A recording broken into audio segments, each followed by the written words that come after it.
Hi. Hi, everyone. Today I wanted to talk about Judges, the book of Judges. There's a lot of stories, like 10 or so, but I'm going to just talk about five because these were like the five important ones. They were important, but these were like the main ones. So then when Joshua died, he passed the people and have a leader. So then the people, or a king, a leader or a king. So people forgot about God and started disobeying God. Then God appointed Othniel. He started to lead the Israelites. The Spirit of the Lord came upon him, and he gathered the people to fight the king, and won. He led him for 40 years, and he fought against the kings, and then the people he started being obedient to God. So by them being obedient, the Israelites lived in peace for 40 years. But Othniel, he led them. He was one of God's servants, and then Deborah came along. So then the story about Deborah, she was a prophet. She was a great prophet woman. She would hear the voice of the God, so she had to lead the Israelite people into battle this king. But she partnered up with Barak, and both of them battled the evil king, and well, God intervened, and they got confused, and then the evil king ran away, and he escaped. He went into a tent with some lady, some girl, young lady, and so he was in the tent, and when he was asleep, the girl killed him. She put a nail through his skull, I believe, hit him with the hammer and killed him, and so the war was over, and so the Israeli people were once again free, but they would go to her for advice. She would go to under a palm tree to like hear the word of God, meditate, and she would give answers to all the people. She was a prophet from God, and yeah, the people were blessed with her. Then Gideon was used by God to lead the Israel people, but he thought he was the least of his family members to lead Israel, so because he doubted himself.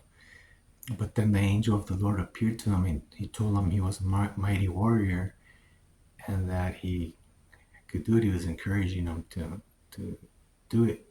But he was doubting. He would ask God to give him signs, so God would give him signs, to show him that he could do it.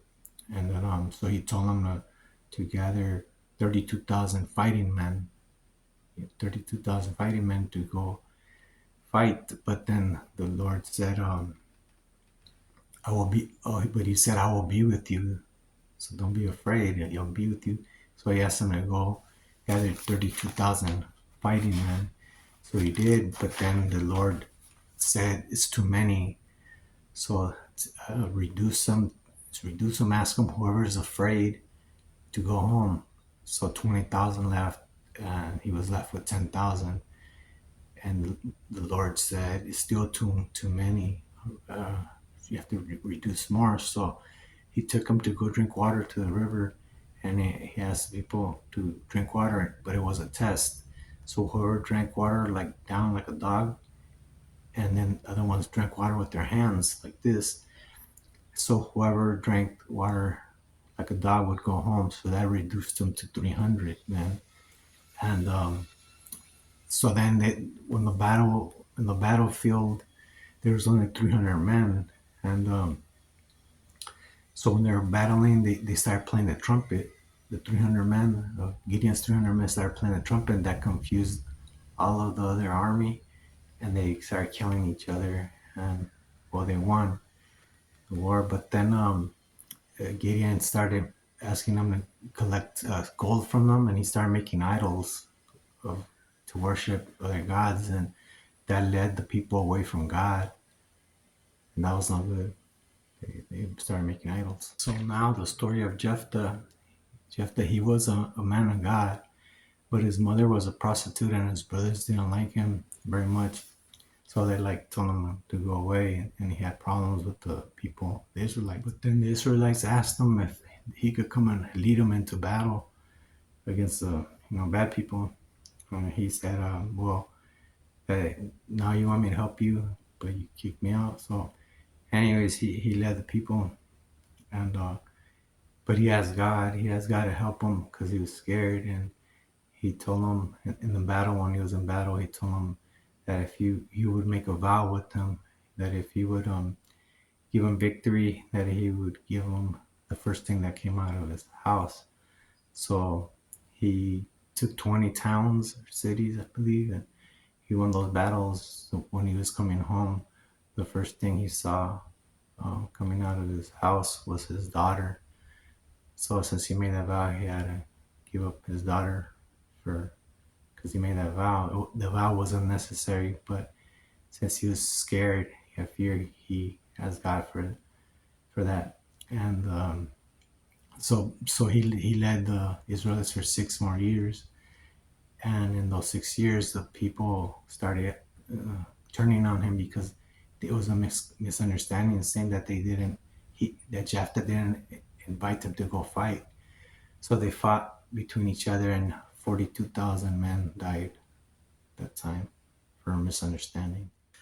Right, so the story of Samson now. Samson, he was a Nazarene when he was born.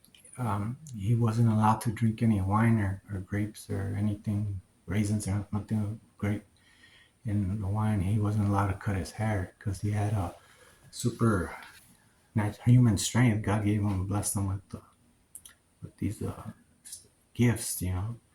So then, as he was growing up, he was gonna get married with the woman, and on the way to the wedding, he killed a lion with his hands because he was so strong, and so he got some honey and was eating it from the lion. So he wasn't able to touch unclean things, so he touched the lion, and so on the way over there, um, he in the wedding he had made up a riddle and asked, if whoever could figure it out, he would give him like some clothes or something like that. And so they figured it out, and he got angry at them, and he killed 30 men.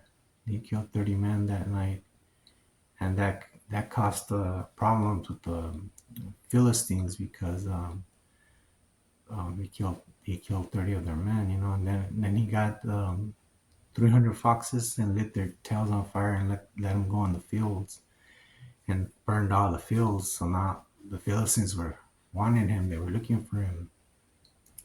So then he met this girl, Delilah. But before that, he went to fight with the Philistines, and he killed 1,000 of them with the donkey jawbone. I believe it was a jawbone, a bone from a donkey, and he killed 1,000 men. So then he met this girl, Delilah, and so the Philistines asked her to find the secret why he was so strong, why they couldn't kill him, and then they were gonna give her some silver coins for it. So one day she was in a tent with them. He was like sleeping, and she asked him, "What's your secret?" And he didn't want to tell her, but she kept insisting. So he finally told her that it was because of his hair. He couldn't cut his hair. So she said that. So in the night when he was asleep, they cut his hair. So he lost his power, his strength, and they captured him and put him in prison and poked out his eyes. They gouged out his eyes and blinded him. And so he was in prison, and they would make fun of him and stuff. So one day, he was in the prison, and the people were having like a get together in a coliseum, and they wanted him to entertain them, so they asked him to come out. But by that time, Samson was praying to God, and his hair was growing back. So when they brought him back, he was praying to God, and his strength came back. So when the people were there in the Coliseum, there's two big pillars. He started pushing them down, and the whole Coliseum fell apart, and everyone got killed in there. The whole building fell. So he killed more Philistines that day than he had ever done in his whole lifetime. That's Samson. God bless you. In the book of Judges, I'll be talking just briefly about the stories, but if you want to go into detail, the Bible explains more detail because it's a lot of um, explanation and there's too much time. But you can find all the details of all the stories and that you want to know.